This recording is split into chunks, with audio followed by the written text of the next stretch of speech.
অচিনাকি ভন্টি জানি নাজানো ক'ত ঘৰ আছে নেকি কোনোবা তোমাৰ মৰমৰ মই জান দিবিহিনে নাই ঐ বুকুৰে মৰম যদিহে কোনোৱে কাষে চপা নাই মৰম চেনে দিমে গৈ দিমে উপচাই। কাইলৈ মাঘৰ 10 তাৰিখ জানুৱাৰী 24 আমাৰ কাম সম্পূৰ্ণ হ'ব বুলি আপোনালোকৰ ওচৰত আশা ৰাখিলোঁ।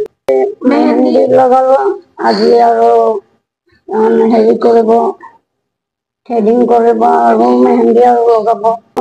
অলপ ভালো লাগিছে দুখো লাগিছে কাৰণ এই বয়সত এতিয়া বিয়া পাতিবলৈ বাধ্য হৈছে যে এইটো কাৰণে নিজৰে কিছুমান হেৰি লাগিছে আৰু মনটো খেলি মেলি ভাৱ কিছুমান হৈ আছে হ'লেও মোকতো বাধ্য হ'বই লাগিব সেইকাৰণে মই আগবাঢ়ি মতামত হেৰি কৰিলোঁ।